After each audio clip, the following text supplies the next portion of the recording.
აღზრდის სკოლა მშობლებისათვის გრძელდება. დღეს ძალიან საინტერესო თემა გვაქვს მომზადებული და პირველ რიგში გეტყვით, რომ ბევრს ჯერა მითის, რომ ყველა მშობელს თავისი შვილები ერთნაირად უყვარს. ზოგიერთი მშობელი ვერც კი აცნობიერებს, რომ შვილებს შორის ფავორიტი ყავს გამორჩეული. თუ თქვენთვის ერთხელ მაინც უთქვამთ, რომ თქვენ შვილებს შორის სიყვარულს არათანაბრად ანაწილებთ, ეს გადაცემა აუცილებლად უნდა ნახოთ. ჩვენი დღევანდელი სტუმარია სისტემური განლაგების სპეციალისტი მოგშა ფეიქარი. გამარჯობა მოგშა და ვერ წარმომიდგენია ვის შეიძლება ესაუბრა ამ თემაზე თუ არა შენ. დიდი მადლობა მოწვევისთვის. ძალიან საინტერესო თემაა ნამდვილად და მოხარული ვარ რომ ესწრები ამ გადაცემას. მოგშა დავიწყოთ თუ შეიძლება თემის გაშლა და პირველ რიგში მაინტერესებს რამდენად ხშირია შენი ხედვით, იმიტომ რომ შენ შეიარაღებული თვალით ხედავ ხოლმე ოჯახებს, სისტემებს და ურთიერთობებს, რამდენად ხშირია, როდესაც მშობლები თავიანთ შვილებს ანსხვავებენ. თითქმის შეუძლებელია რომ ეს განსხვავება არ მოხდეს. მაგრამ ეს არ ნიშნავს, რომ სიყვარული არ არის, ხომ? შეიძლება ეგრე ჩანდეს, რომ ვიღაცა ფავორიტი ან ვიღაცა შეიძლება ნაკლებად უყვართ, მაგრამ ძირითადად რაც ხდება ხოლმე სისტემაში, ოჯახურ სისტემაში არის თვითონ შვილების მხრიდანაც როლების არჩევა.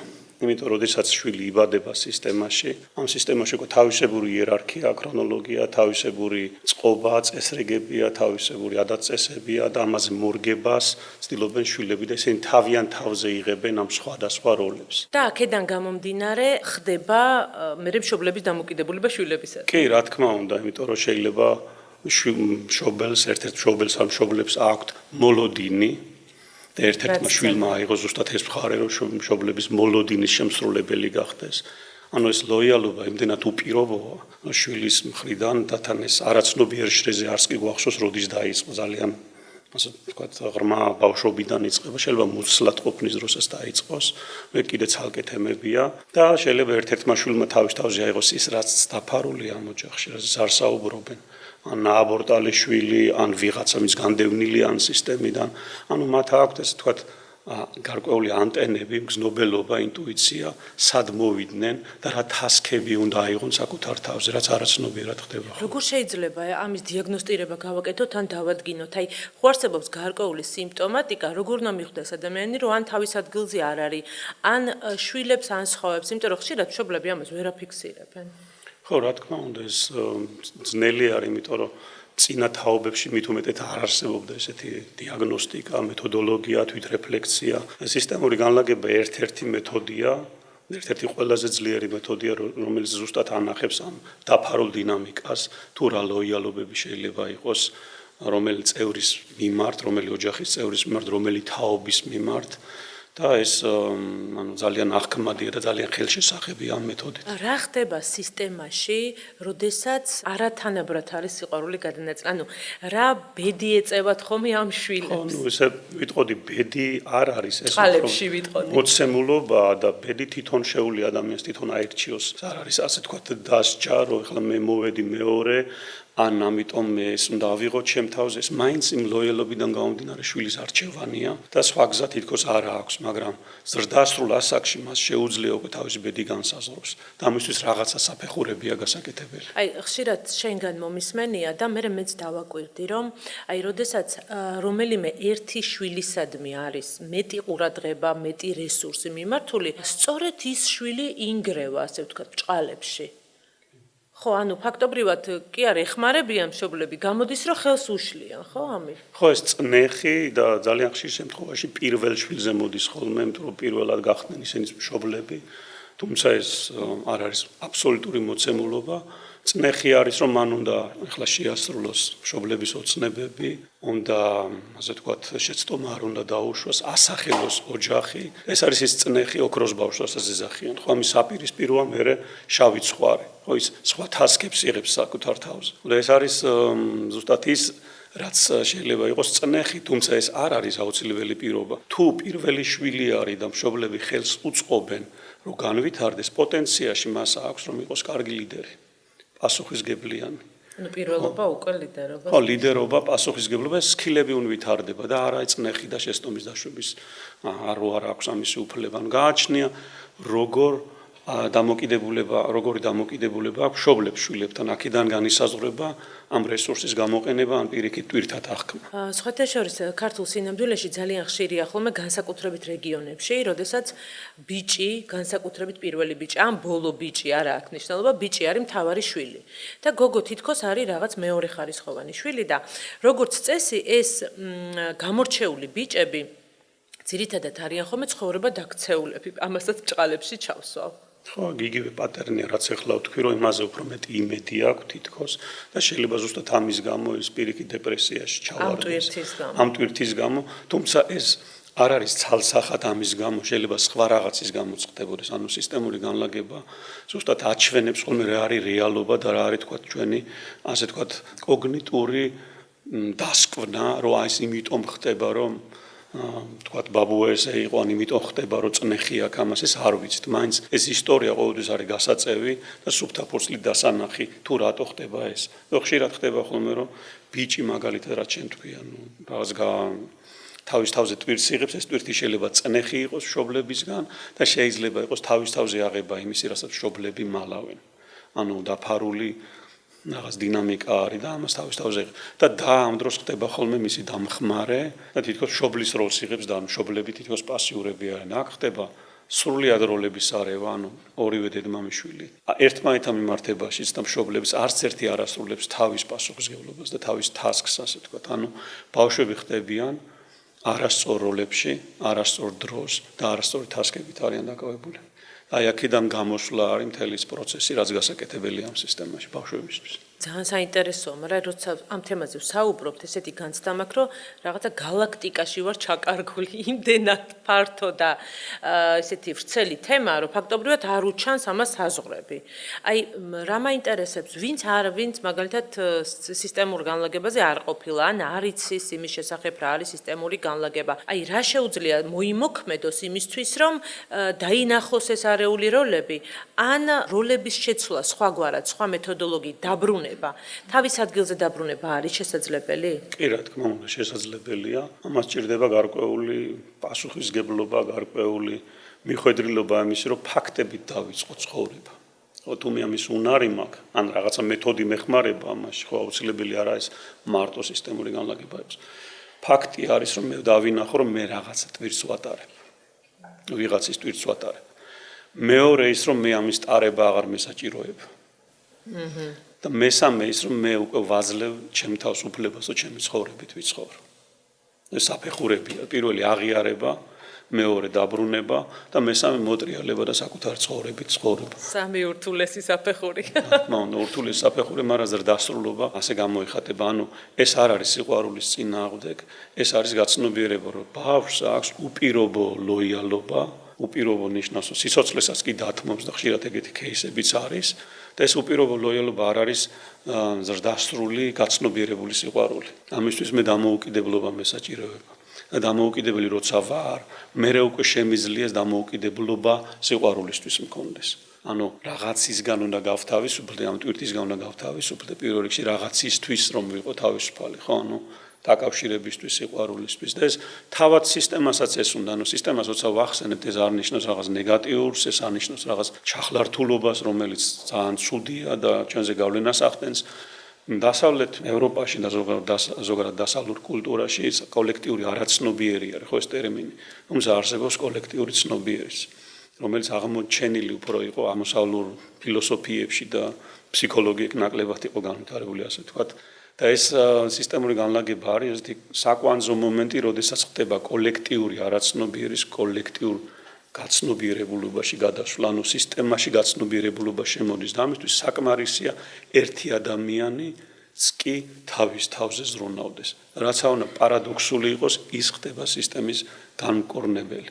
იმიტომ რომ რადგან ის ზრუნავს საკუთარ თავს და ამ არასწორი როლებიდან გამოდის, ეს არის ზუსტად ის, რაც ყველას უნდა დანარჩენს უბრალოდ ვერ მოახერხეს. არ ქონდათ ამის რესურსები. ანუ რაღაცა ყოფილა ამ სისტემაში ჯანსაღი პლატფორმა, რომ ერთ-ერთმა წევრმა შეძლო ეს ჯანსაღი. და ფაქტიურად რაღაცა რადგან მე სისტემის ნაწილი ვარ და მე თუ ჯანსაღად ვარ, სისტემაში შემოდის ჩემი საშუალებით ჯანსაღი და ამით მთელი სისტემა ამაყობს.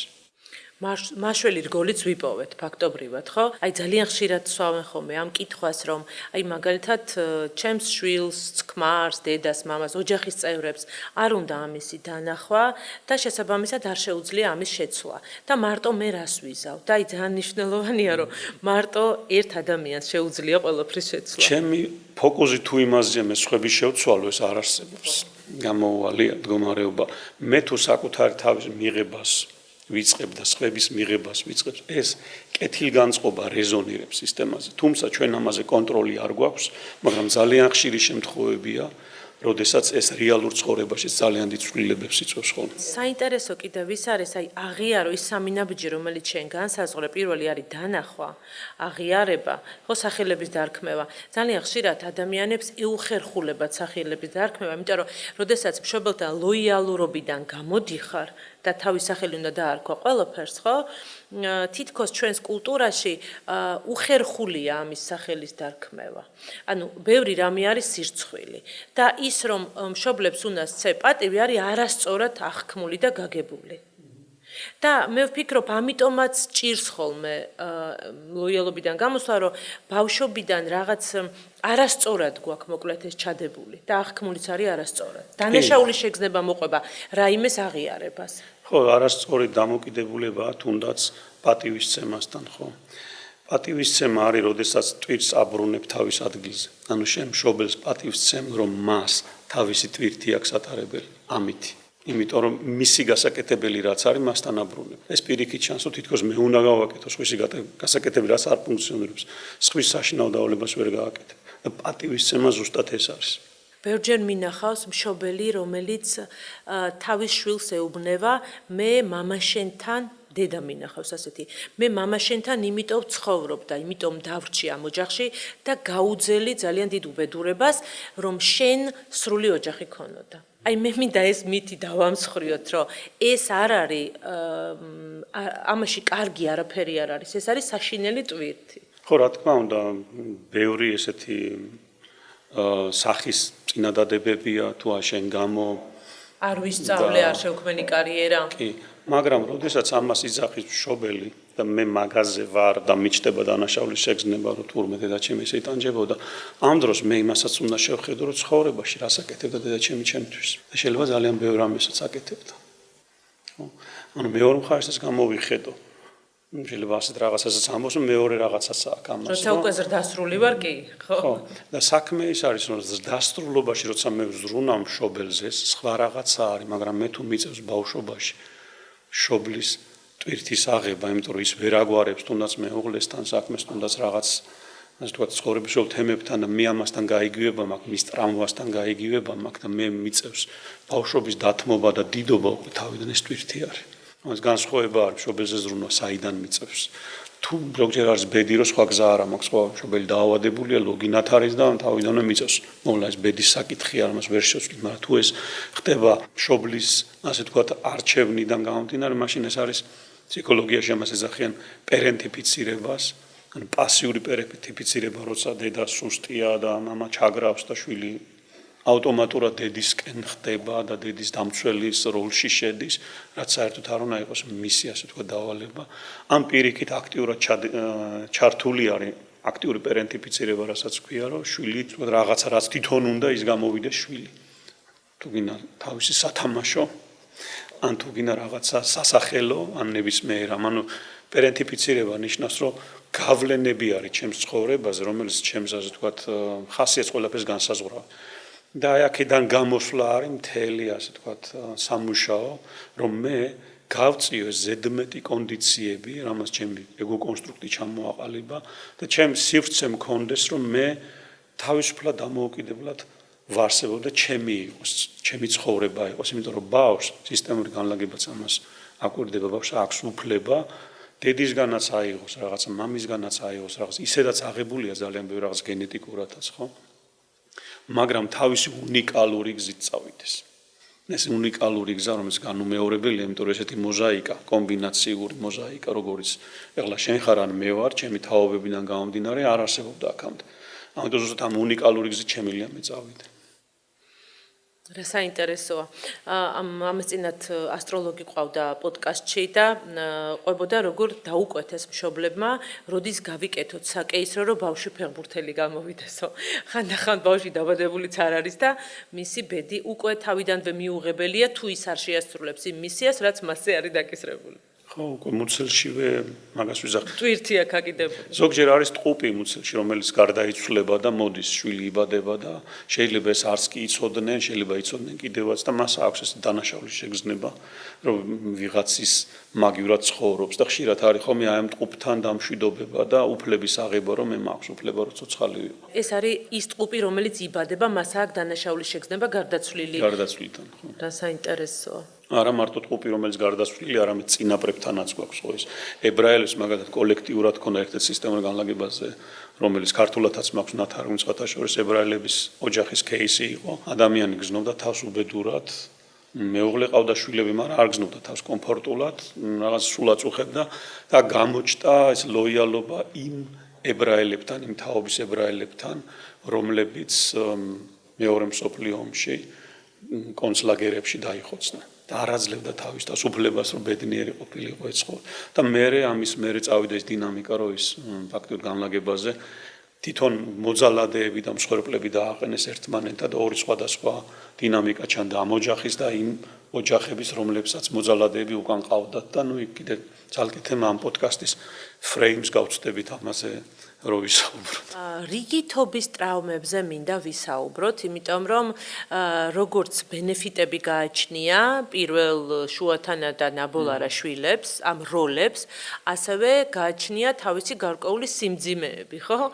აი ამაზე რო ვისაუბროთ, იმიტომ რომ ის რაც პირველ შვილს აქვს და რასაც ის განიცდის, არასოდეს არ აქვს ნაბოლარა შვილს. მე მახსოვს ერთხელ აღმოვაჩინე, რომ ჩემს დიდ ოჯახში აბსოლუტურად ყველა იყო ბოლო შვილი და მე ვიყავი მარტო პირველი შვილი. და რაღაც შევამჩნიე დინამიკა, რომ რაღაცაში ისინი აბსოლუტურად ერთმანეთს უგებენ და იმაში რაც მესმის მარტო მე, რომელიც პირველი ვარ, მათთვის არის გაუგებარი და ჩემთვის იყო გაუგებარი მაგალითად მათი წუხილი თუ მათი ტკივილი. აი ეს მინდა რომ გავშალოთ, თუ შეიძლება.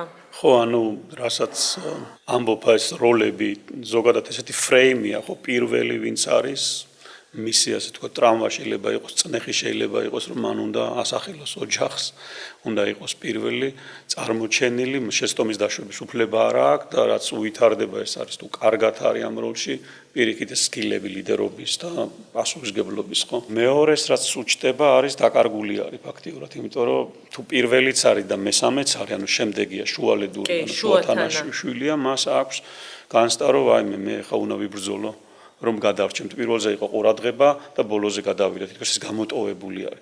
ადრე ეგონათ ბოლო, სხვათა შორის ფსიქოლოგიაში ეგონათ რომ ბოლო, ნაბოლა რა იყო, ვინც ყველაზე უფრო დანაკლისში იყო და მე კვლევებმა აჩვენა რომ არა, შუათანა არის ყველაზე უფრო დანაკლისში. იმიტომ რომ ზუსტად ამის გამო რომ ეს ბოლო რო არის ყურადღება ექცევა და პირველსაც ექცევა ყურადღება, შუათანამ თითქოს უნდა ხიდი გააბას ამ ორ შორის. თუ მას არ აქვს საკმარისი მხარდაჭერა, ტრამბული იქნება ის, რომ ის დაკარგული იქნება და ვერ იპოვის თავის ადგილს, თავისი ადგილი არ აქვს თითქოს და თუ რესურსული არის, თუ მას უბრალოდ აქვს მიღებული რესურსი, მაშინ ამ ხიდის მაშინ დაიხმარება ის სკილები, განავითარებ იმ სკილებს, რომ იქნება team player-ი, იქნება კარგი მენეჯერი და იქნება ასე ვთქვათ კომუნიკატორი. კომუნიკაციის სკილები განავითარდება, ხო? ნაბოლა რასაც შეეხება ძალიან საინტერესო кейსია, მას ერთის მხრივ ყველასგან მისდის ყურადღება, ყველა დედმამიშვილისგან, მშობლებისგანაც და თუ ეს ტვირთი არა ამისთვის და პირიქით არა აყვედრიან ამას, ანუ ბუნებრივად რაც მისი გასაკეთებელია, ბუნებრივად ყველაზე მეტი მიიღო და ყველაზე მეტი ის დააბრუნებს. და ამ შემთხვევაში მშობლების ზრუნველები ხდებიან ხოლმე ეგეთები ძალიან. ამიტომაც ხდებიან ბოლო შვილები მშობლებზე მზრუნველები. და შეიძლება ეს არ მოხდეს, იმიტომ რომ მას დეფიციტი აქვს, ანუ ამ სისტემაში და იყოს პასუხისმგებლობა ვერ აიღოს საერთოდ, ავტორიტეტი ვერ დაემკვიდროს, ბოლოა. პატარა და არ აქვს ავტორიტეტი, არ აქვს დამოუკიდებლობა, ვერ გადაწყვიტოს დამოუკიდებლად ვერაფერი. ხო ეს არის როცა ეს გოთ დეფიციტში არის და როცა არაა დეფიციტში, მაშინ თავის როლიდან გამომდინარე უნდა დააბრუნოს უფრო ბევრი და მშობლებს უბრუნოს. თუმცა შეუძლებელია მშობლებს დაუბრუნო და გააბალანსო. პარტნიორებს შეუძლიათ ერთმანეთთან გააბალანსოს, მაგრამ შვილი ვერასდროს ვერ გააბალანსოს და შვილს არ შეუძლია დაუბრუნოს, რაც არ უნდა გააკეთოს მშობელს, იმიტომ სიცოცხლე ერგო. ამის საფასური არაფერია, მაქსიმუმ შენ შეგიძლია ეს როდესაც შენ შვილი გეყოლება იმას გადასცე. ამითი აბალანსებ ამ შენს, ასე ვთქვათ, საჩუქარს, რაც მშობლისგან გერგო. მოქცა, როდესაც აი შვილებს შორის, კლასიკა ავიღეთ, უფროსი შვილი, შუათანაშვილი და უმცროსი შვილი. შვილებს შორის არის აი როგორც ჩვენ საუბრობდი, გარდაცვლილი შვილები ან დედას გაკეთებული აქვს აბორტები. აი ამ შემთხვევაში რიგითობა როგორ განისაზღვრება სისტემაში ბავშვს? ქრონოლოგიურად. როგორც იყო ეს ნააბორტალი ბავშვი, ის არის ზუსტად რიგითი ის ნომერი, რომელიც არის. ანუ ვისაც გონია რომ მესამეა, შეიძლება იყოს მერვე? ხო. ანუ სულ ეს ცოცხალია თუ მკვდარი არ აქვს მნიშვნელობა, გარდაცვლილია თუ, იმიტომ რომ აბორტი არის ჩვეულებრივი მკვლელობა, გააჩნია ეგ რა თვეში და როდის არის, იმიტომ რომ სხვადასხვა თემა არის, რაღაც გარკვეული პერიოდის მერე ეს უკვე ანუ სიცოცხლის ასე ვთქვათ მოცილება არის და ხშირ შემთხვევაში ხშირად წარსულში ქონიათ რა 40 და ასე ვთქვათ აბორტები და წარმოდგენა არ აქვს რა ზიანს აყენებს ეს სისტემური. ამას ძალიან ზედაპირულად ეს ცივად შეიძლება უყურებდეთ და ძალიან დიდ გავლენას ახდენს შემდეგ თაობებს. და ამიტომ ის როლი, რომელიც აიერარქიულად ან იმ ბავშვს ეკუთვნის და იმის აღიარება მნიშვნელოვანია. ერთი кейსი იყო განლაგებაზე, როცა შვილი ყავდა ერთ ქალს და სამი მგონი თუ რამდენიმე ნააბორტალი ბავშვი და ეშინოდა რომ ამ შვილს გაეგო იმათ შესახებ. და საერთოდ იმათ სახელებს კი ანუ ერთი ფერის თითქოს ერთ ფერად უყურებდა რა ანუ პერსონალურადაც არ აღიქოვდა ხო სხვადასხვა დროს რაღაცა მოხდა და ეს შვილი არ და მან არის როგორც კი თქვა რომ ეს მოხდა ესენი არიან შენ დედმამის შვილები მე ეს გავაკეთე სულ სხვა დამოკიდებულება იყო შვილს და თავის შორის იმიტომ რომ შესაძ დედა არ მალავს რაღაცას თავის ტრაუმას ან ტკივილს ეს ეხმარება შვილს იმიტომ რომ შვილიც ხედავს მეც მაქვს უფლება რომ საკუთარ თავი მივიღო. მაგალითი ხდება. როდესაც დედა რაღაცა ტრაუმას მალავს ან ცდილობს რომ შვილს მხოლოდ დედის როლით იყოს შვილთან, დედა ხდება ავტომატურად მისი ტრაუმის მიმართ ლოიალური. ანუ ზუსტად იმას გამოხატავს, რასაც დედა მალავს, თითქოს რაღაცნაირი გარკვეული ინტუიცია აქვს ამის. ხშირ შემთხვევაში ეს ხდება. საინტერესო, არდამშობლები ძალიან ხშირად შვილებს აცილებენ რაღაცა დარდს, თავის ტკივილს, თავის პრობლემას, ხო ხდება ასე და ან რაღაცა იმისთვის რომ იყვნენ ავტორიტეტულები, ან იმისთვის რომ შვილმა მხარდაჭერა იგრძნოს პედესტალზე დგანან. თითქოს არაფერი ეშლება, არაფერი ტკივა და ეს როგორი მისაღებია შვილისთვის. ზუსტად მაგას ვიძახი, რომ დედა მარტო როლიდან თუ არის როგორც დედა, ასე ვთქვათ, ან ხშირად ხდება ხოლმე ან მალავს საკუთარ ტრაუმას, ან პირიქით ტვირთს კიდებს შვილს, ხო, ტრაუმის დარების. ანუ თვითონ სუსტია და ან კიდევ პირიქით არაჩვენებს რომ სუსტია. ეს ორივე ნიშნავს არ არის აუთენტური. და შვილს ყველაზე ძალიან უხარია და ჭირდება რომ დედა იყოს კარგად. დედა კარგად მაშინა, როცა ის საკუთარ თავს ღებულობს, ხო? მაგის სწავლას იწყებს, როცა დედა იწყებს საკუთარი თავის მიღებას და ამის სწავლას. ზუსტად ეს ხდება შვილისთვის მაგალითი. ეს არის ბედნიერება იმის. არა მარტო დედა-შვილის ურთიერთობაში, ზოგადად ნებისმიერ ურთიერთობაში ესეა, პარტნიორ ურთიერთობაში ესეა. როცა მე პარტნიორს არ ვკიდებ, ასე ვთქვათ, ჩემს დეფიციტებს ას ბავშვობიდან წამოყვა და არც მისას ვიკიდებ რომ გონია რომ მე ვარ ამაზე პასუხისმგებელი იმიტომ რომ ესე აღვიზარდე სისტემაში და უბრალოდ ვიძახი რომ ესაა ჩემი ასე ვთქვათ ბავშვური პატერნები ჩემი თვისებები ანუ ჩემი შინაგანი ბავშვი ასეთია და ამის მიმართ ღია ვარ პარტნიორთანაც ისიც კეთილგანწყობილია ჩემს იმიტომ მასაც უბრალოდ ეს უჩდება რომ მე შემიძლია ჩემი თავი ვიყო და ამის მაგალითი ვხდები ეს ძალიან დიდ გაცნობიერებულობას მოეთხოვს, იმიტომ რომ მექანიკურად ცხოვრობთ და ამ მექანიკურობაში ზუსტად მე ხდება კონფლიქტები, დაცილებები და ასე შემდეგ. და ძალიან მარტივად შეიძლება ამ ყველაფრის თავიდან არიდება. მოქშა, აი შევეხეთ პარტნიორულ ურთიერთობას, რაც არის ფაქტობრივად ჰორიზონტალური ბალანსი, ხო? აი ეს მიღება, გაცემა, ხო, ძალიან ხშირად არის პარტნიორებს შორის ხაზგასმული, რომ ვიღაცას აქ განცდა, რომ მეც გასცემს, ვიდრე იღებს და რა თქმა უნდა, ადამიანები ჩვენ თავს შეიძლება ვერ ვაცნობიერებდეთ, მართლა გავცემ მეც თუ არ ვიღებ საკმარის. აი როგორ უნდა ვიპოვოთ შეუიარაღებელი თვალით როგორ დავინახოთ ეს პრობლემა? ან რაზე ისახება ეს ყველაფერი? თუ მეტია გაცემა, ან მეტია მიღება, სისტემურ განლაგებაში არის დახმარების პრინციპები, რაც უფრო არ ხდის დახმარებას უპირობოს, იმიტომ რომ უპირობო ზრუნველობა და დახმარება შეიძლება კატასტროფული იყოს. ანუ ამას აქ თავისი კანონზომიერებები მე შემილია გავცე ის რამდენიც მაქვს და მე შემიძლია მივიღო ის რაც მჭირდება. მარტივად ჟღერს, რომ დავაკვირდეთ რა არის რთული არის, ხო ეს ერთ-ერთი პრინციპი არის ამის. და თუ ეს დარღვეულია, მაგალითად სიტყვაზე ვიძახი ესეთი кейსი, რომ პარტნიორი აფინანსებს მეორე პარტნიორის თავის, ანუ ბიჭი აფინანსებს გოგოს სწავლას ფლიანად სტუდენტობას ან რაღაცას, ყველაფერი ამან ჩაადო, რომ უნდა პარტნიორს, ასე ვთქვათ, დაფინანსებული იყოს. ამ შემთხვევაში გასათვალისწინებელია, რამდენად ტვირთია მეორესთვის და რამდენად ასე ვთქვათ, შეიძლება დანაშაული შეგრძნება გაუშვი და შეიძლება რომ დაამთავროს ეს სასწავლებელი და ამგრიოს ურთიერთობა. იმიტომ რომ ეს იყო იმისთვის ტვირთი. და ეს არაცნობიერად ხდება. ამიტომ ამაზე უნდა იყოს ღია კომუნიკაცია, ესე არ არის რომ მე ვეხმარები ახლა იმას და მე რომ დაამთავროს კარგად იქნება ჩემთან და ეს უპირობობა არის ზუსტად რაც ღუპავს, ასე ვთქვათ, ეს ბალანსის დარღვევა, ანუ ბალანსი ერთ-ერთიან მიღება გაცემის და აღების, ასე ვთქვათ, ბალანსი ერთ-ერთი მნიშვნელოვანი ფაქტორია ზოგადად სისტემურ ურთიერთობებშიც. ოჯახურ ურთიერთობაში მნიშვნელოვანი ფაქტორია იერარქია.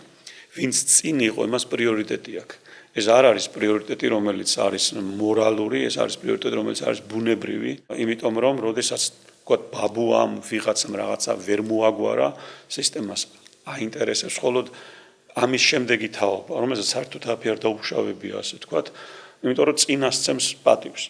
მაგრამ უნდა მოგვარდეს რაღაცა და შემდეგ თაობას ეკისრება, მაგრამ ეს მექანიკური დინებაა. და ვინც ყველაზე მოწყვლადია, რომ შემო ამ სისტემაში ის აიღებს თავის თავს. ამ ტვირთს ეს არაცნობიერად ესე ხდება ხოლმე და კიდევ ერთი რამის დამატება მინდა, რომ ზოგადად ეს როლები, რას თქვით, ეს ფრეიმი, ხო, პირველი შვილი, მეორე, მესამე ან ასე შემდეგ, შეიძლება სრულიად არეული იყოს. ან შენ ერთ-ერთი შვილი იყო, ან შუათან, ან ბოლო, ან თუნდაც პირველი და საერთოდ არ იყო როლში, საერთოდ შენი ადგილი იქ არ იყოს. ხო, ეს როგორ ვიპოვოთ, იმიტომ რომ ეს როგორც ვიცი, მე მიგაკ ყველგან, ხო? ყველგან ნაბოლარა ხარ. ანუ შენი ადგილი გაქვს ქრონოლოგიურად და იმ ადგილზე უნდა დაბრუნდე. და მაშინ იგზნობ შვებას. და როგორ აღმოვაჩინოთ, ვარ თუ არა მე როგორ აღმოაჩინონ მსმენელებმა, თორემ მე მინახავს, როცა შენ გითქვა ამ ადამიანებისთვის, რომ აი დადექით ქრონოლოგიურად, ვინ როგორ გრძნობთ თავს. და ელემენტარული, როცა ადამიანი არ დგას თავის ადგილზე, ანუ ყველაზე უფროსია 10 კაცში, მაგრამ გონია რომ ბოლოში უნდა იდგეს და უბრალოდ ეკითხები აქ რა გინდა, ანუ გაცნობიერებისგან ტირილს იწყებს, იმდენად ემოციურია, როცა ხვდები, რომ შენ საერთოდ შენ ადგილზე არ ხარ და შენი ცხოვრებით არ ცხოვრობ. შეიძლება რომ თავის თავზე მეტი ტვირთი ქონდეს, პასუხისგებლობა ამის გამო ნაწყენი იყოს, ამაზე დაკეტილი ქონდეს ურთიერთობები. ან შეიძლება საერთოდ თავიდანვე გადაწყვიტა რომ აქ არ არის ჩემი ადგილი, რაც არ უნდა გადაწყვიტო, შენ თუ იმ ადგილზე არ დგახარ ქრონოლოგიურად, რაც არის შენი ადგილი, ვერ იგზნობ ჰარმონიას, არც წინ უნდა ედგე, არც უკან. ეს кейსი ქონა ამასინათ ვორქშოპზე და როდესაც ადამიანი მართლა თავის ადგილზე დაბრუნა, თქვა რომ ეხლა გზნობ რომ შემიძლია ბავშვი ვიყო. ანუ იმ მომენტიდან სადაც ეს გადაწყვიტა მის ცხოვრებაში, რომ ეს არაა ჩემი ადგილი, აქ არ უნდა ვიდგე და რაღაც მეტი ტვირთი უნდა ავიღო თუ რაღაც ბავშვობასთან გაწყვიტა კონტაქტი. და როცა დაბრუნდა იმ ადგილზე, მიხვდა რომ ეხლა მაქვს უფლება რომ ბავშვი ვიყო. და თან პირველი იყო. და პირველ ადგილზე დადგა და მე ვარ პირველი. მე შემიძლია ხა ვიყო ბავშვი. აქედან იწყებ მე ანუ ინტეგრაციის პროცესი იწყება შენი ამ გაწყვეტილი ნაწილის ისევ შენთან დაბრუნების, ხო, ძალიან მნიშვნელოვანია. და როგორც ხდება, ანუ პირველ რიგში უნდა ჩავიდეთ იქ, სადაც მე ჩემ ადგილზე უარი ვთქვი. და იქაა დასამუშავებელი. შეიძლება 10 წლის ასაკში იყო, შეიძლება უხროხმა ბავშვობაში, სადაც იყო და რა გარემოც იყო, ის სინამდვილეში არ არის ფაქტი. აი აქ დაიწყო მე რეალობასთან თვალის გასწორება. ის იყო ინტერპრეტაცია იმ მომენტში, ჩემი გადაწყვეტილება, რომ გადავრჩენილიყავი. და ამ ტვირთს დღესაც ვატარებ და დღეს საერთოდ აღარ მესაჭიროებ. ამიტომ უნდა ჩამოვიხსნა ეს ტვირთი დღეს და იმ სიტუაციას შევხედო როგორც წარსული, როგორც დამთავრებული და ეს უბრალოდ იმ მომენტში დამჭირდა. იქ იყო ეს სიტუაცია, იქ ხდებოდა ეს სიტუაცია და იმის გამო მე რო გადავრჩენილიყო სხვანაირად არ შემიძლია. და ფაქტი ის არის, რომ წარსულია დამთავრდა და ეს იმ მომენტში რომ არ ქონდა სხვა რესურსი, ახლა მე რესურსი მაქვს და შემიძლია სხვანაირად შევხედო. ანუ ხდება, ასე ვთქვათ, memory update ხდება აქ, ანუ სხვანაირად შევხედო ამ ყველაფერს. შეიძლება დავინახო ის, რომ დედაჩემმა რომ მითხრა, რომ მე კინაღამ რა ქვია, დაავადდი შე რო გაჩდი და იმ მომენტში მე უკვე გზნობ, რომ მე აქ ხმის ამოღების უფლება არ მაქვს, დანაშაული შეგრძნება მაქვს. ეს იმ მომენტში ვიფიქრე, იმიტომ რომ ფოკუსი იქით ქონდა.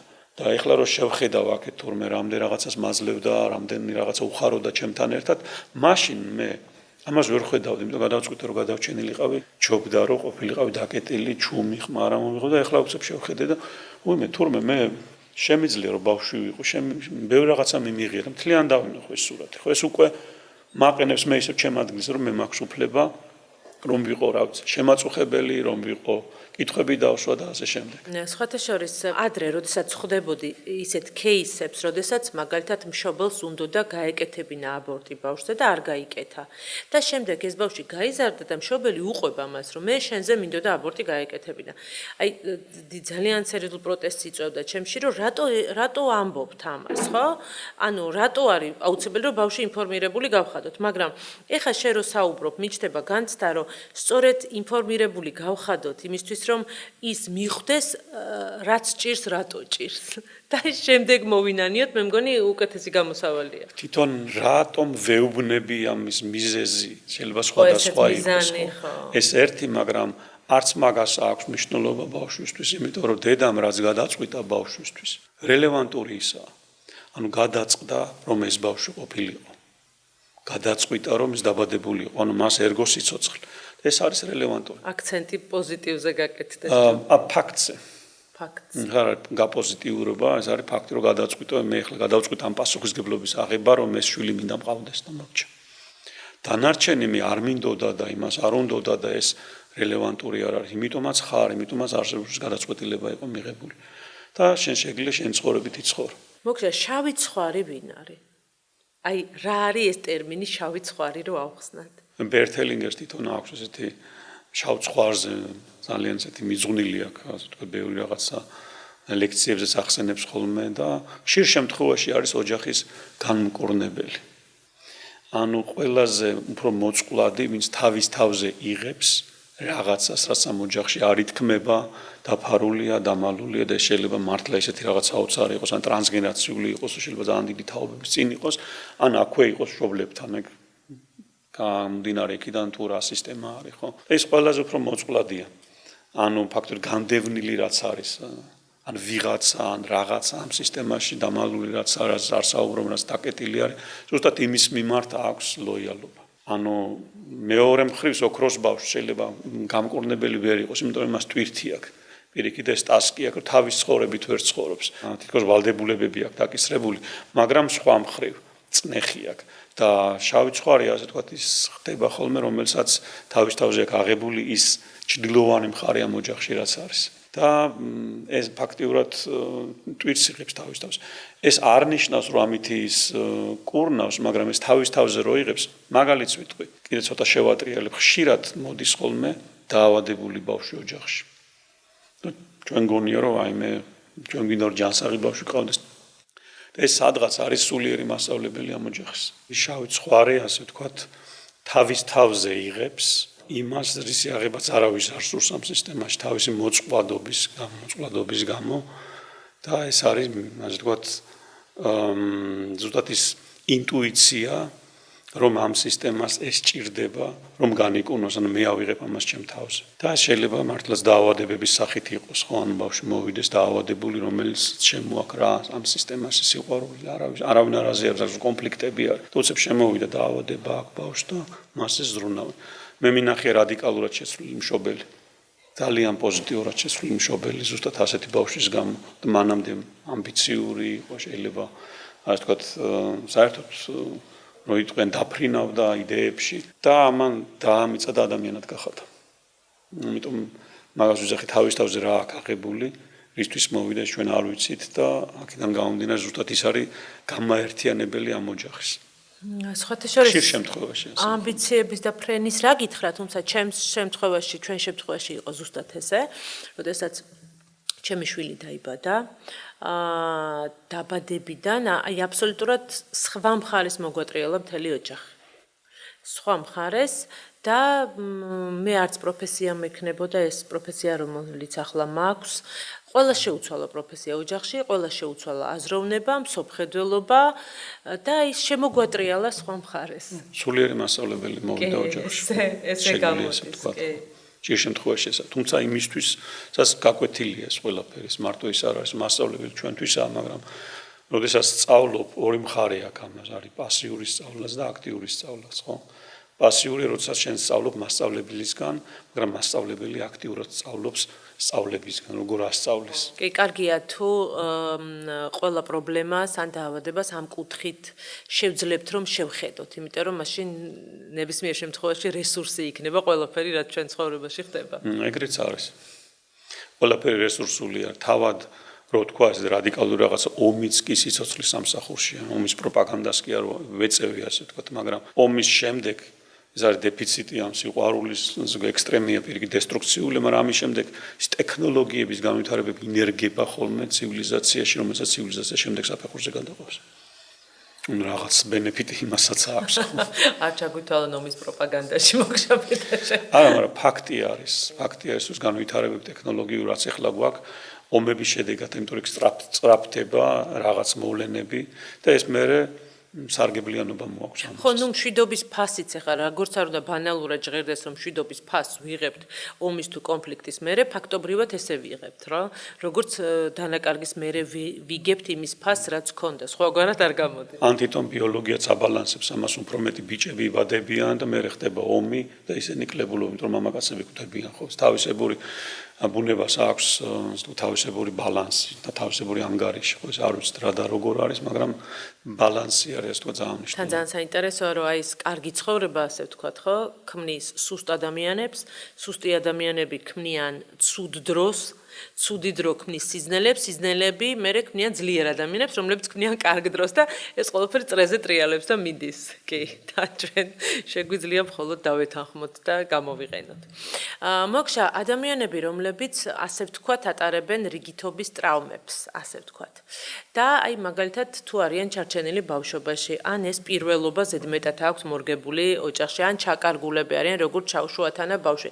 რამდენად მიაქვთ ეს ყველაფერი, ვთქვათ კორპორატიულ საქმიანობაში, ანუ სხვადასხვა სფეროებში რამდენად მიაქვთ ეს თავიანთი როლები? ანუ თუ ამაზე ოჯახში არ ხდება დამუშავება, მიაქვთ რა თქმა უნდა ურთიერთობებშიც და კორპორატიულ საქმიანობაში, სამსახურებშიც, ხო? და კიდევ ერთ რამეს ვიტყვი, როდესაც მაგალითად და-ძმანი არიან ოჯახში, უფროსია და ძმა არის პატარა, ან უმცროსი და არის და ერთად მუშაობენ სამსახურში, ერთად არიან, ხო? აქ უკვე ორი სისტემა იკვეთება ერთმანეთთან და თუ სამსახურში პირიქით ძმა არის უფროსი და დაქვემდებარებულია, თუ დამ ვერ შეძლო თავის როლის დათმობა, რომ უფროსი და არ არის, იქ მაშინ ის ბიზნეს ფლიანად გაუნადგურებს. და შენ შემთხვევაში ხდება ხოლმე, ანუ იქ სხვა როლი უნდა კონდეს და შენ შემთხვევაში არ ხდება ხოლმე და ძმასაც ლოიალობა აქვს უფროსი და ანუ თუ ამ სფეროში შემოდიხარ, იქ სრულიად უნდა შეცვალო იერარქია.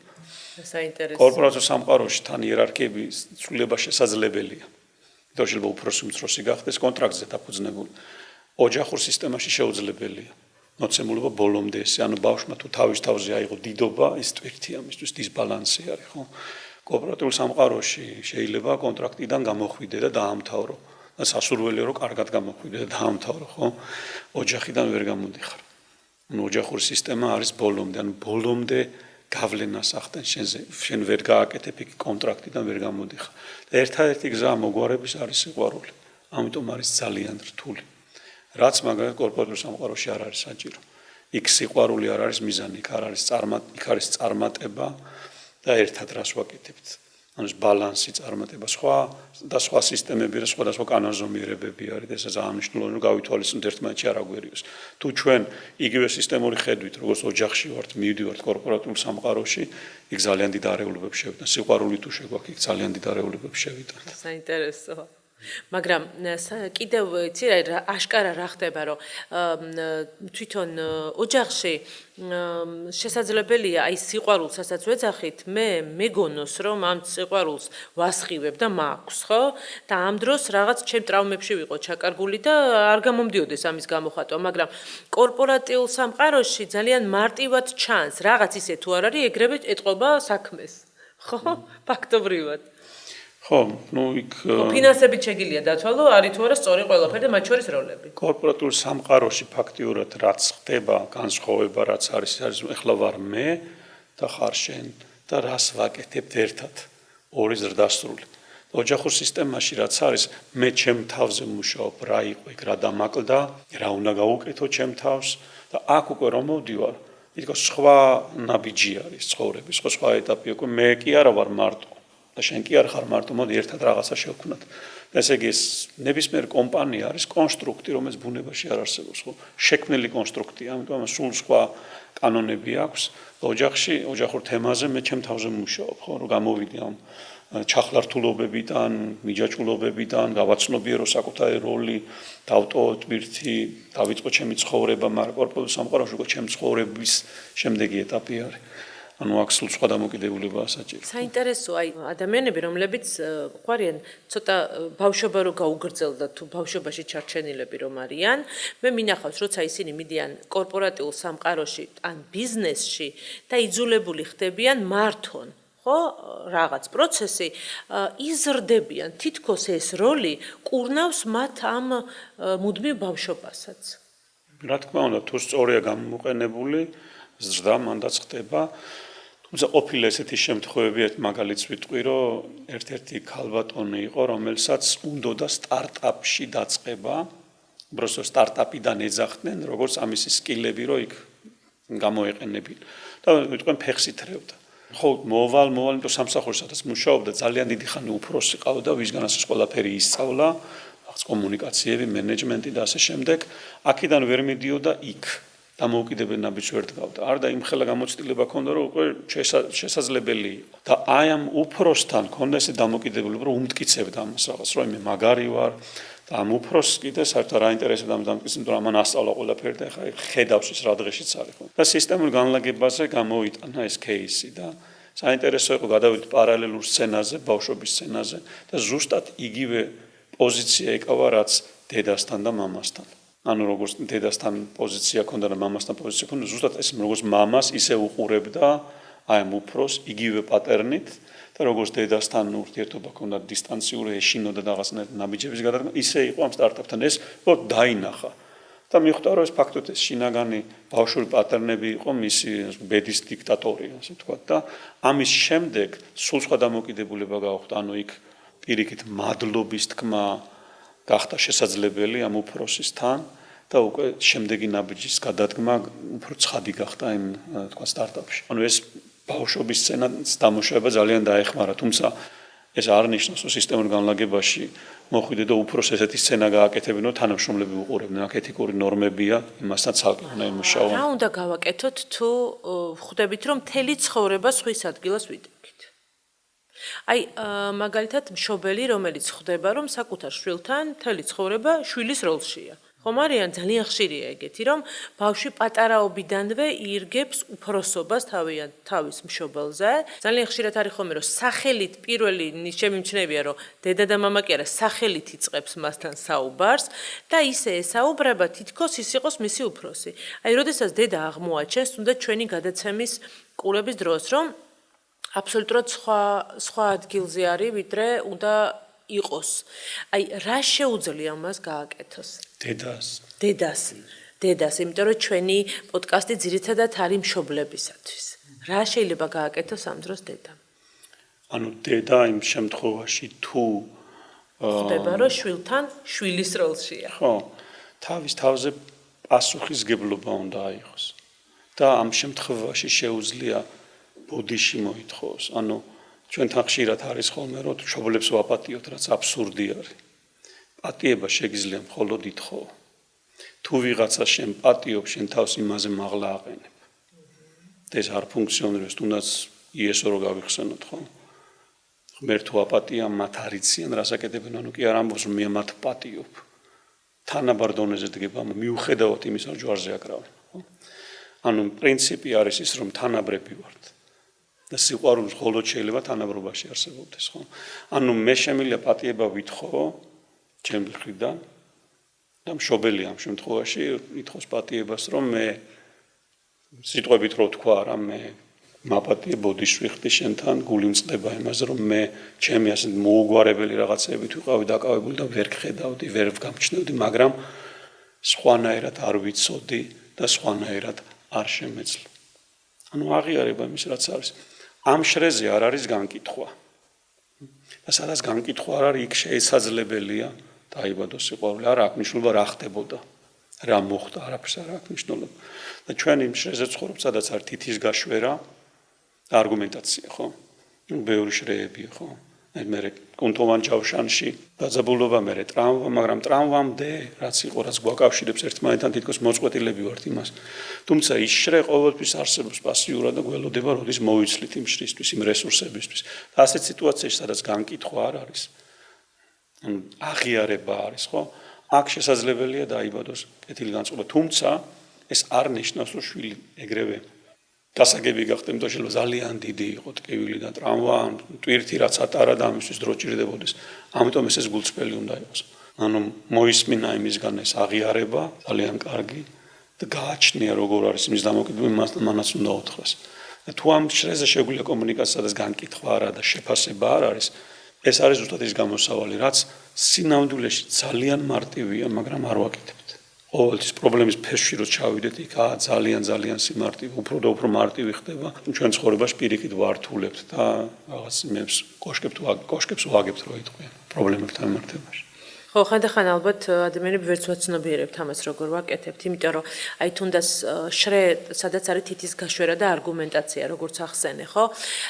ჩვენ რა თაობებს არასწორად გვესმოდა იერარქია. ანუ უფროს უმცროსობის იერარქია, ეხლა რო ვუყურებთ, არასწორად იყო აღქმული. ანუ მე რადგან უფროსი ვარ, მე არ შემეძლო ჩამოვსულიყავი და შენთან ყოფილიყავი თანაბარი, რაღაცა კუთხით. ხო?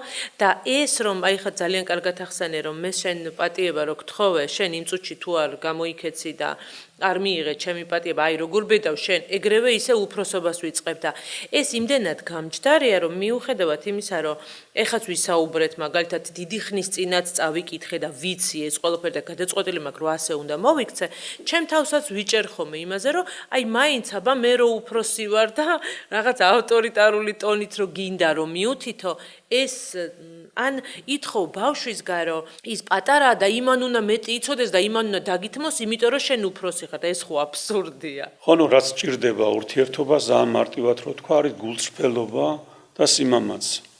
ჩვენ ჰიპოკრატები ვართ ხშირ შემთხვევაში, ხომ როლებიდან გამომდინარე, ბევრი რაღაციდან გამომდინარე ვართ აი ამ თითის გაშვერაში, ხო? რასაც ზეითად ვაკეთებთ ხოლმე ეს თითის გაშვერა რაც არის, ხო? არგუმენტაცია რაც არის, ჩავდივართ.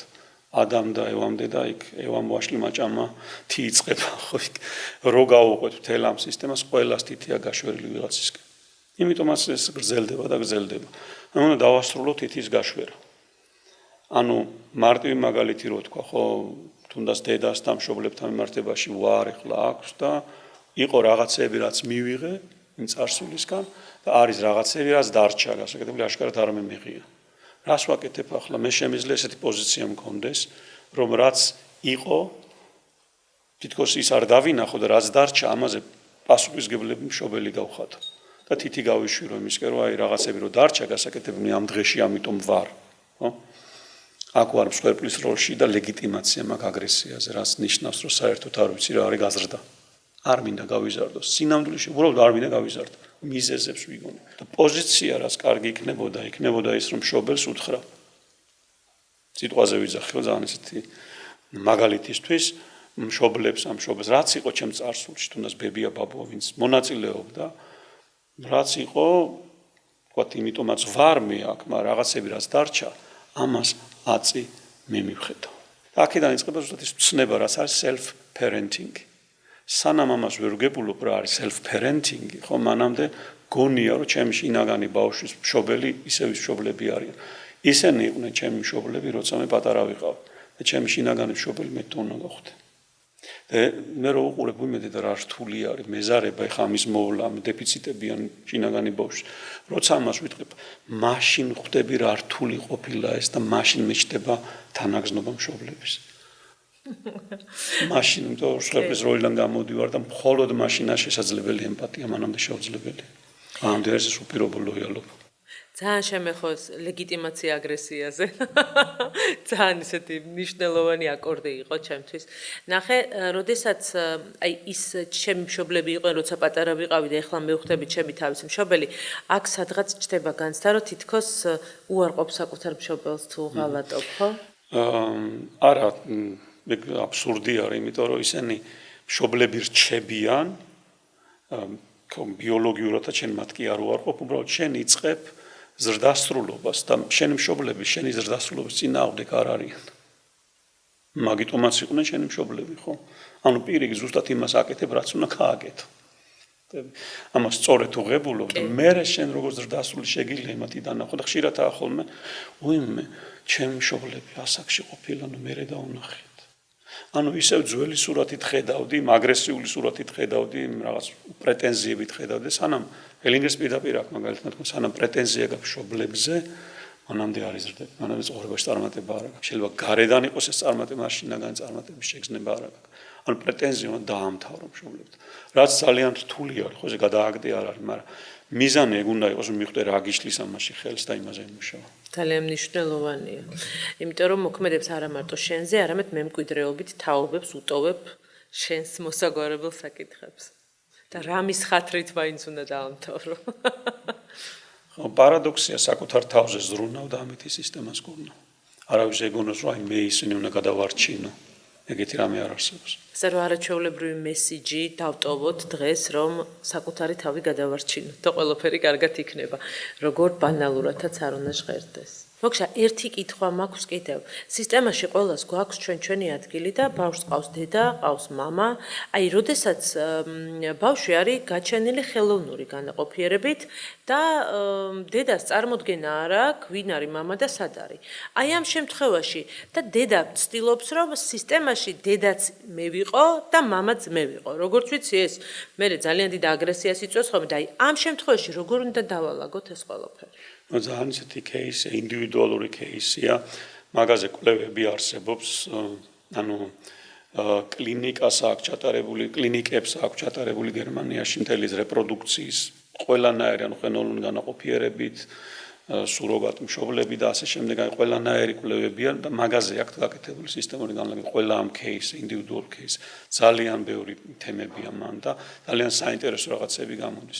თუნდაც არა მარტო ხელოვნური განაყოფიერება, არამედ ორგანო, რომელიც შეიძლება რაღაც გამოგიცვალონ სხვისი, თქვათ რაღაც ორგანო ჩაკ, ისიც ვერასდროს ვერ ახერხებს ადაპტაციას ფლიან ჩემ ორგანიზმში და ბევრი რაღაცებია მან. ამიტომ ამ თემას ესე სამხრივად ვერ განვიხილავთ რა ხდება მან. ძალიან ინდივიდუალური დიდი თემაა. კარგით, კითხვები თუ გვაქვს დარბაზიდან, ვისმეს თუ აქვს კითხვა? მე ესეთი კითხვა მაქვს, მე თვითონ ვარ პირველი სანათესაოში, ანუ ორივე საგვარეულოს მხრიდან და ეს რომ პირველი ვარ საგვარეულოში, ჩემთვის რა ბენეფიტია, ან პირიქით რა ვალდებულებებს მაკისრებს.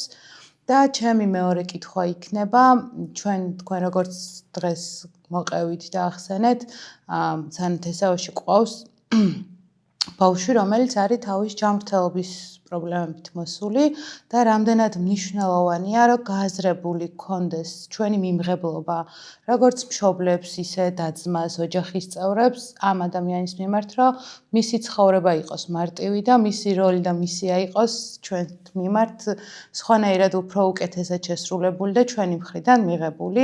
ხათუნამ ბევრჯერ ახსენა მის შვილზე და ძალიან სიამაყიტყვება ხოლმე და ჩემთვის ძალიან პატივსაცემია და ჩვენთან ხოლმე ცოტა სხვანაირად არის ეს ფორმატი და ძალიან წუხვარ ამაზე და მინდა რომ რაღაცა კუთხით შეიცვალოს ეს ყველაფერი და ამაზე მოვისმენდი სიამოვნებით თქვენს პასუხს. ხო, პირველი რაც თქვი რა როლი მაქვს, შეიძლება იყოს გარკვეული წნეხი, ხო? მაგის გამო რომ შენ ახლა უნდა ასახელო ოჯახი შენზე არ თითქოს ამავალი მზე, ანუ ოქროს ბავშვი, ასე ვთქვათ, სიმპტომი თუ სინდრომი იყოს, მაგრამ ეს არ ნიშნავს, რომ ეს იქნება кейსი. ანუ შენთან უნდა ნახო, რამდენად შენ ამას ტვირთად აღიქვავ და რამდენად მხარდაჭერა არის. მხარდაჭერაა თუ შენი საზღვრების დარღვევაა, ხო? ამიტომ ესეთი რაღაცა როლი მოცემულობა, რაც ეგან ვახსენ, შეიძლება იყოს ტრავმატული გამოცდილება და შეიძლება იყოს ძალიან კარგი გამოცდილება. და შენ თუ კითხვას სვავ, თქვა რაღაცის გამო უნდა სვავდი ამ კითხვას და რის გამო სვავ ამ კითხვას ის რო თქვა კარგი იქნება. მეორე კითხვაზეც ხო რაც თქვი ხშირად არის ხოლმე რომ პირიქით ასეთ ბავშვს მალავენ და რა ვიცი უდოთ ექცევიან და საზოგადოებაც ისე უყურებს და ძალიან ცუდი არის რა თქმა უნდა არასწორი დამოკიდებულება ხო. ანუ მაქსიმალურად თუ მშობელი ხარ ასეთ ბავშვთან მიმართებაში, სწორი დამოკიდებულება ისაა თუ რა მოგიტანა ცხოვრება, რას გასწავლის ეს და ისე შეხედო. ნებისმიერ ამ თუნდაც ცხოვრებაში რაც ხდება და ესეც არ არის გამონაკლისი, ხო? თუ შეიძლება დავამატებ, ხანდახან კერძოდ ხშირად ასეთ ბავშვს კიდებენ ტვირთს, რომ ის უნდა იყოს ისეთი როგორიც ხვები. ძალით ამეცადინებენ ან აი ისეთ რაღაცებს ავალებენ და აძალებენ, რაც მას არ შეუძლია და მისთვის ჯერ ფიზიკურად ძალიან რთულია ამის გაკეთება და მერე კიდევ ძალიან დიდი ტვირთია, როცა იღებენ ისეთს როგორიც არის არა. სულ მიუღებლობაშია, როცა ვთხოვთ იმას, რაც მას ფიზიკურად და ბიოლოგიურად და არანაირად ინტელექტუალურად არ შეუძლია. ეს კიდე გასაგებია ფიზიკურად, ბიოლოგიურად, ინტელექტუალურად არ შეუძლია, მაგრამ ეს ჩანს ხო და ამის არ დანახვა კიდე ძალიან დიდი სიუხეში, მაგრამ სხვა შემთხვევაში როცა არ ჩანს და მეც არ მაქვს, ჯამთელი ვარ, მაგრამ არ მაქვს ამის მიმღებლობა, ზუსტად ხო მეც არ ვარ მიღებ, ჩემი თავი არ მაქვს მიღებული როგორიც ვარ და ეს წნეხი მოდის, არ ჩანს და უარესი არის, იმიტომ რომ აღმოაჩინო. იქ პირდაპირ ჩანს ხო გაშიშვლებულია ხო არ შეუძლია და არ შეუძლია და აძალებენ თქვა ჩემ სიტუაციაში არ ჩანს რა შემიძლია რა არ შემიძლია და ასე თქვა ან მაგალითად ვიღაც სიგარეტს ეწევა ჩანს ეს ჩვევა და მე მგონია რომ არ ვეწევ იმაზე თვითონაც კაი ტიპი ვარ მე არ ამწეველი ვარ ან რაღაც უბრალოდ არ ჩანს მე რას ვაკეთებ მაგის მსგავს და უფრო ავნეს ასე თქვა აღმოსაჩენი მაქვს ჩემ თავში რაღაცა მიჯაჭულობა მაქვს სად რაღაცასთან მარტივ ანუ არ გამსხვავდები მისგან აქ რო ჩანს ამას შეუძლია რომ სიგარეტს დააკვირდეს რა პროცესია მედიტაცია გააკეთოს ხო ერთ-ერთი ძენის მასტერი იყო ასე თქვა და იძახდა რომ მოსწავლემ კითხა შეიძლება რომ მედიტაციის დროს სიგარეტი მოწიო და არ შეიძლება და მეორემ კითხა სიგარეტის მოწევის დროს რომ მედიტაცია გავაკეთო კიო შეიძლება ოშოს პრაქტიკაც არის ძალიან ხო chain smoker რომ მივიდა და რო ეწეოდა და როგორ გადავაგდო და პირიქით მიმღებლობა ქონდეს, უბრალოდ შეიტანე დაკვირვება მედიტაცია. იმიტომ რა არის? მოთხოვნილებასთან უნდა მიხვიდეს სურვილიდან. და სიგარეტის მოწევა არის სურვილი. ტორტის ჭამა და თკბილის მიღება არის სურვილი. და ამის უკან დგას რისი მოთხოვნილება, როცა აკვირდები, ეს მიგიყვანს მოთხოვნილება, ორანული მოთხოვნილება, ხო, დეფიციტი იყო ბავშვობაში, ხო? ხშირ შემთხვევაში ვთქვათ, ხო?